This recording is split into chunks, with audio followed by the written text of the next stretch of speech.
Okay, I've got a torch, I have an A1, an A2, an A2L, and an A3. You wanna go see what they actually look like under fire? Oh yeah.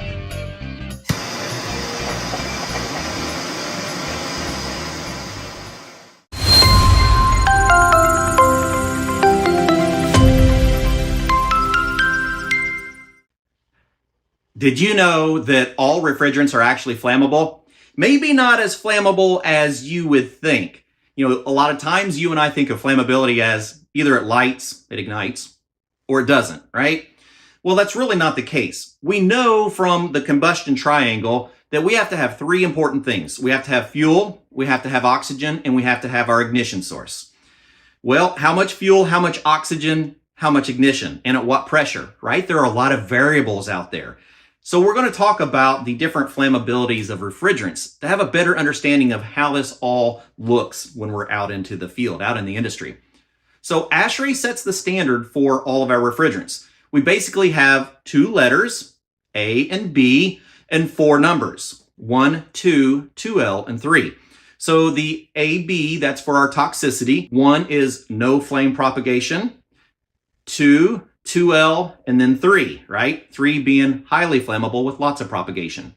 There's actually a lot of different scenarios in between, but we're basically going to look at 4 primary classifications, all built from ASHRAE. So all the refrigerants that we currently know, as well as all the refrigerants that could be coming in the future, will all be based on that application. Well, what does it look like though, right? To you and me. Now, we have wonderful friends in the industry from like Coburn and even Honeywell who shows us in a lab what that looks like. And we've seen YouTube videos of people, shooting flames out of different things, being able to kind of look at that. But we have to remember, all refrigerants, classified refrigerants, are regulated by Section 608 of the Clean Air Act. That's what our Section 608 license is for, right? To make sure that we don't knowingly release refrigerants. So that is our regulated refrigerants. But did you know that other industries are also going through the exact same phase down? Did you even know that other industries use the same chemicals that we do? One very popular one is the aerosol and the foam blowing applications. They've went through all of these phase downs and phase outs that we've seen over history. I mean, we used to use CFC-12 for refrigerant. Well, the aerosol industry used CFC-12 as a propellant for insecticides. We've used R-22. We've used a variety of different refrigerants as propellants and aerosols over time. So other industries are going through this HFC phase down that started in January 1st of 2022, if you didn't know that. So the Kigali Amendment to the Montreal Protocol established the phase down of HFC refrigerants. We started with a 10% reduction of all HFCs January of 2022 by 10%.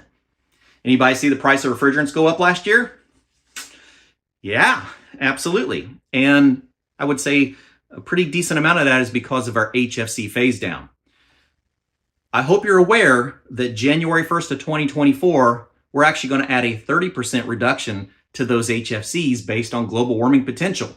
So a lot of our refrigerants are on this slide and they will be going away in the very near future. Some of the refrigerants that you know very well and very comfortably right now. So we have to get comfortable with all of this transition. We will have reduced those HFC refrigerants by 85%, which means they will almost be gone.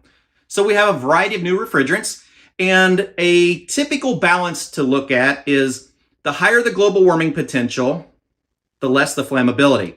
So as our global warming potential is coming down, our flammability is going up. But remember, what does that look like? And what does that look like to us in the field? Well, we are restricted from knowingly releasing regulated refrigerants, but what about those other industries? Huh? All right, that's a little bit of a loophole for us to do some testing and to understand what these HFC refrigerants look like. Actually, a variety of different refrigerants, not just HFCs, but HFOs and our HC refrigerants. So we've got a few of them to work with here, right? So we're going to do some experimenting to get an understanding of what these look like in the field. We're going to take a look at tetrafluoroethane. Any ideas what this might look like? In the world of refrigerants, this would actually be 134A. But since it's used in an aerosol, it is not a regulated refrigerant in this application. Okay?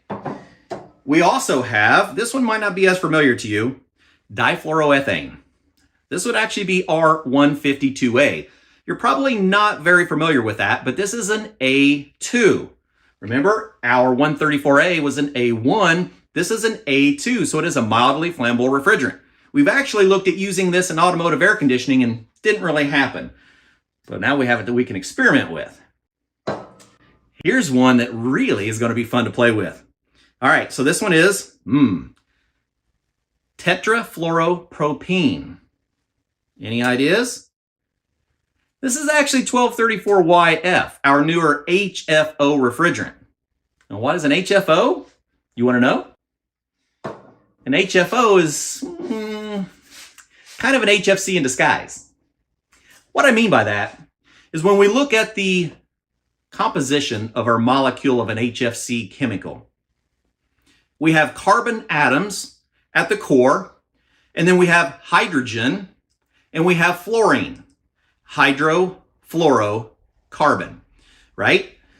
Now, depending on how many atoms we have of each one will depend on the actual chemical name and state.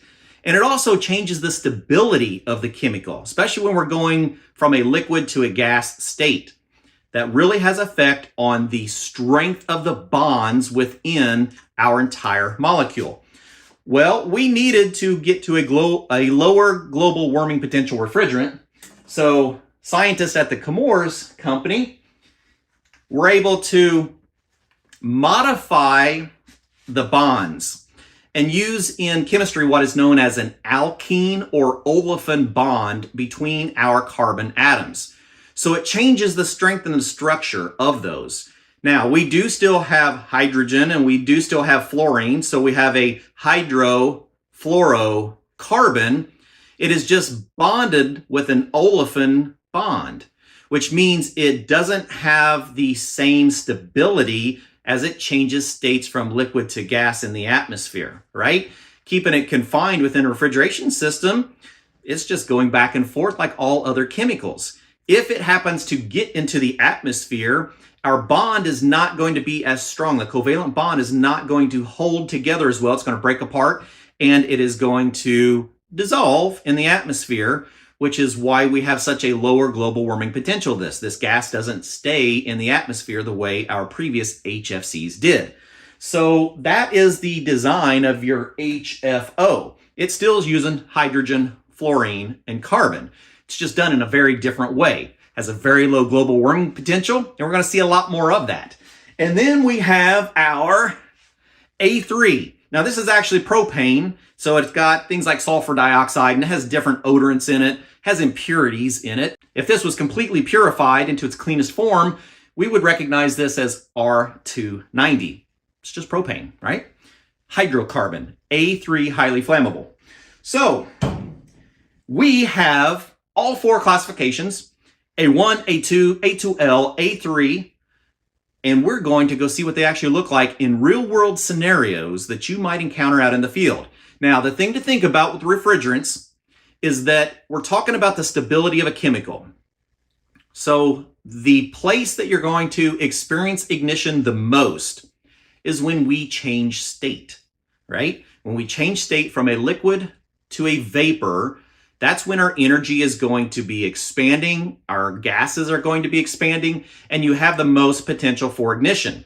But in that expansion, it has to be a pretty specific combination of fuel, oxygen, and our ignition source. So, are you ready? Huh? Oh yeah. Let's go see what we can do with all four classifications of refrigerant. Okay, before it gets too dark, I wanted to show you what we're going to be using for this experiment.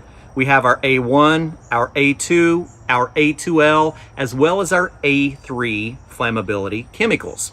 We're going to be using three different ignition sources that are going to be common to equipment that we know. A silicon carbide igniter, a silicon nitride igniter, as well as a direct spark ignition using a Honeywell ignition module. So we're going to see what we have for flammability on these four different classifications of flammable gases. All right, let's light this stuff up. So we're going to start with our 134A. It's about 80 degrees outside, so we should have about 100 psi in this can.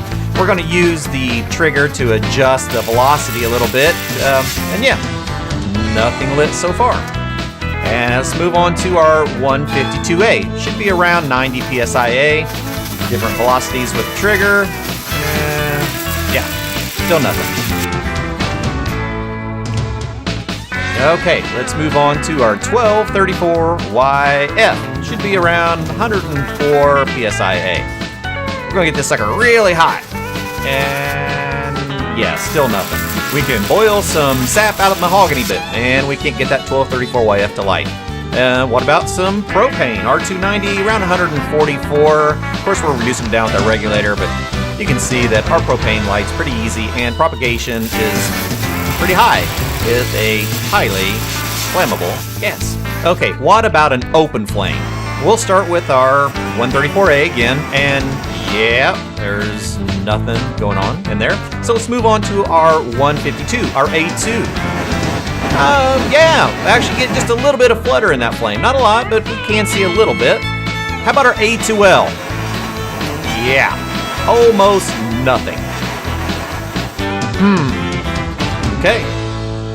Okay, let's invert this can and see what happens when we go from liquid to vapor. Oh, looky there. A little bit of ignition on this igniter, not on that one, and nothing on the intermittent ignition. Okay, now let's try our A2, our 152A. Holy HFCs, Batman. Look at that flame. And that is with an A2 as it's converting from liquid to vapor, and not so much on ignition. And the moment we've all been waiting for, our A2L. And not really a whole lot. More like an A1. There's a little bit of flutter, but absolutely nothing on our electronic ignition. Oh, if I get it just right. And super, super hot ignition. Okay, let's see what happens with a direct flame. So our 134A, yeah, I mean, there's a little bit in there. Not a lot, but a little bit. And as we increase our velocity, our propagation actually goes down. Well, what about our 152? Yeah, that's a lot of flammability.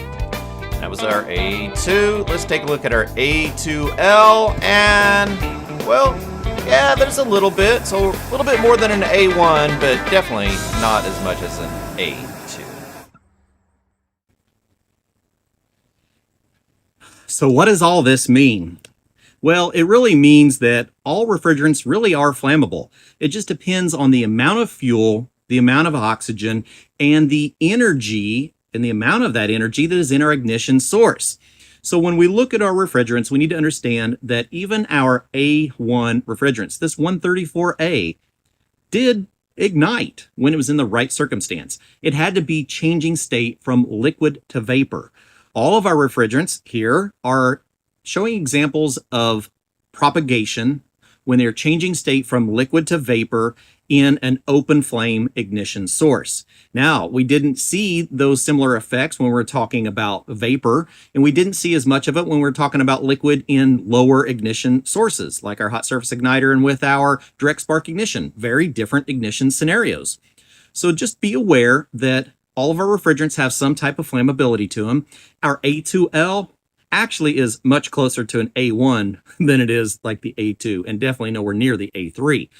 It doesn't have a lot of flame to it. And if you notice, when we start applying more pressure, more velocity to the refrigerant itself, our flame propagation actually diminished. So the window's very, very small. So a lot closer. I would actually rather seen this A2L down here close to our A1 and our A2 up here really close to our A3.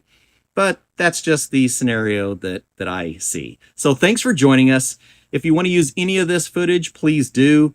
No need to duplicate it. You know, we took a lot of extra safety precautions to make sure that we had a proper atmosphere to do this testing. We're on concrete. We have all highly flame resistant clothing, fire extinguisher, and it's just a great opportunity for us to experiment with the true flammability of these refrigerants in real world scenarios. Have a good day.